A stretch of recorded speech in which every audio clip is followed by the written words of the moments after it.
After a long break, we're back and bigger than ever before, and what better way to celebrate than being at one of New Zealand's biggest social events on the calendar, Melbourne Cup celebrations.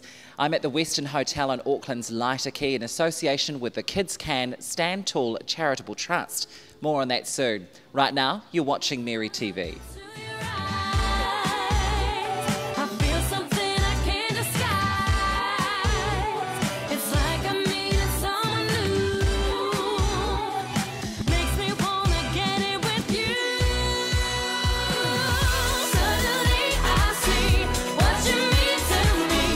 The Melbourne Cup was born following the quest of the Victoria Turf Club to put on a good handicap which would rival its counterpart, the Victoria Jockey Club. The Emirates Melbourne Cup trophy is a stunning piece of work and valued at $125,000. Noted for its loving design, the trophy is one of the most identifiable sporting trophies anywhere in the world. It's a national icon embedded in Australia's cultural fabric and strikes many emotions with all ages around New Zealand and Australia. Here at the Westin Hotel, we've got our own fashion in the fields, which I'll be judging a little bit later today. And in just a moment, I'll be chatting with Christopher Rinaudo, office bar manager, my very good friend and now next door neighbour, about all things to do with fashion here at the Westin.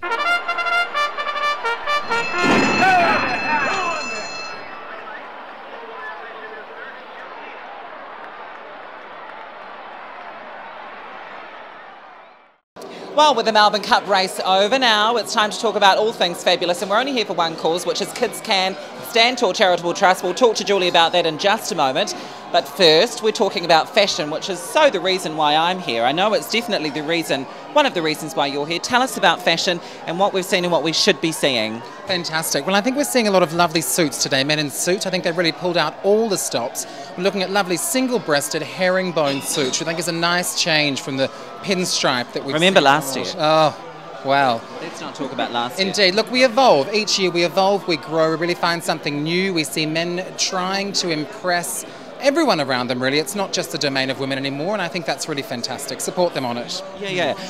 Going on what we saw last year, people have really gone a little bit more out there with what they're wearing. Us for one. I mean, we've really pulled it all together with the help of Christopher Cronus and my fascinator lady, Cindy Powell.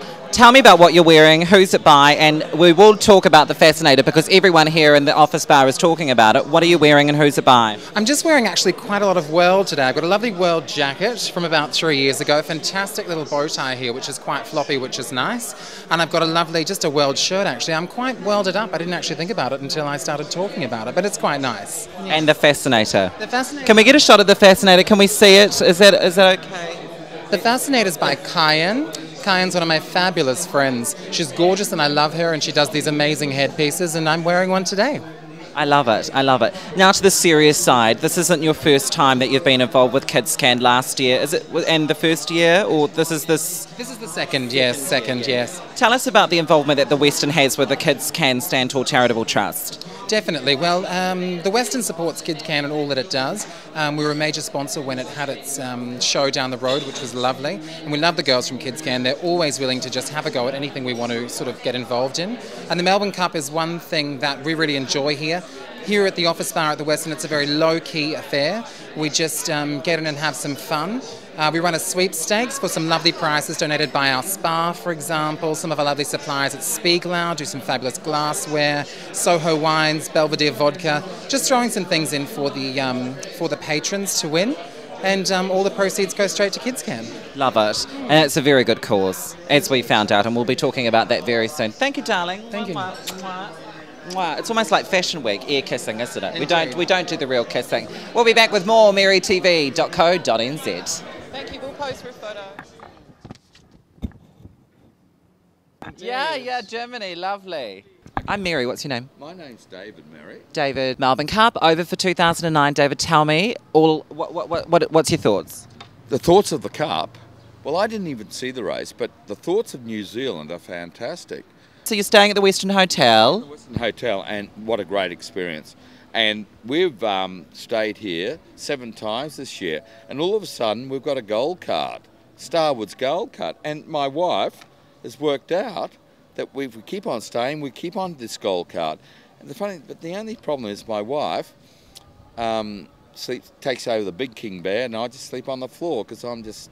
I don't believe that. Are you a snorer? No, bad snorer, but she's got all the money. I've got no money, and she pays for everything. I love it. She's a wife that I really do like to know. Someone's had a few too many wines. When do you go home? My wife and I are on the red eye tomorrow morning back to the big place. Which is where in Australia? Brisbane. Brisbane. Nice to chat to you about the Melbourne Cup. Well, we really weren't talking about the Melbourne Cup at all. We're talking about your holiday here. I love it. To the serious side of today and why we're here. It's for a very good cause and the charity, the KidsCan Stand Tall Charitable Trust. Now, this is a national charity dedicated to ensuring all Kiwi kids affected by poverty can look forward to a brighter future.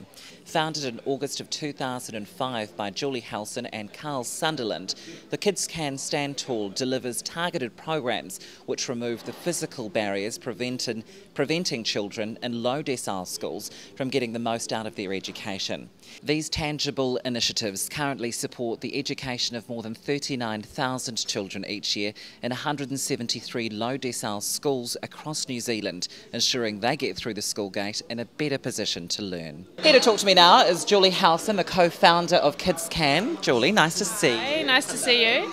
Tell me about KidsCan. What inspired you to get it kick-started?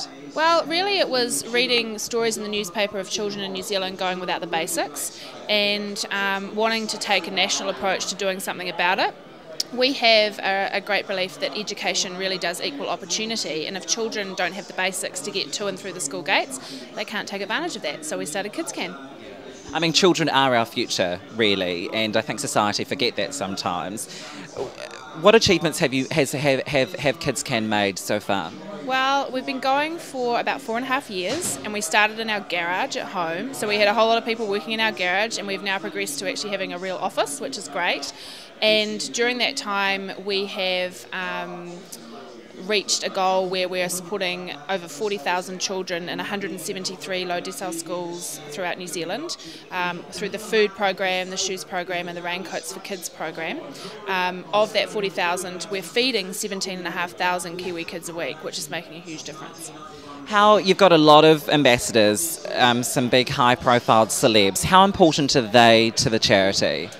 They're really important, and I think for me the great thing about those people is that all of them are really passionate about the charity, they're passionate about New Zealand children and passionate about what they can do to make a difference. So it's not a token gesture thing, and they all give up a lot of their time. Which is hard. I mean, as you know, people are busy and stuff. Where do you see the direction of the charity going? Say, if we talk again in 5 years, where would you like the charity to be? Well, I think, you know, the ultimate goal is for us to ensure that every child has what they need. So no child going to school hungry, I think, is an important goal for us. You know, in 10 or 20 years, we'd like to be able to not have KidsCan at all, because ideally there'd be no child poverty in New Zealand. However, I think for us it's about education. It's about ensuring that children who are between the ages of 5 and 12 now get to school, get the education that they deserve, so they can grow up and become contributing members of society. Cool. And of course, sponsors play a very big part in KidsCan.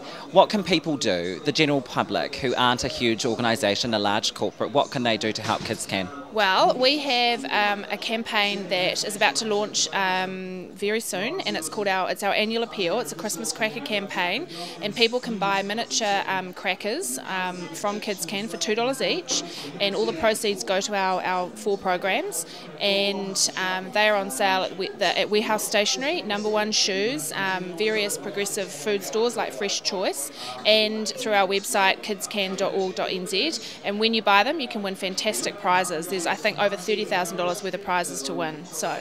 Well, that is worth getting involved with. Julie, nice to see you. Thank you very much for talking to us. Thank you. Well, that brings our coverage of the Melbourne Cup to an end.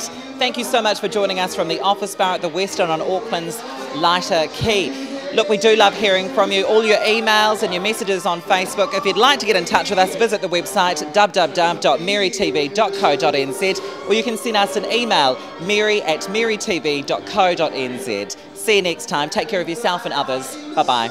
That's a wrap. Thanks, everybody.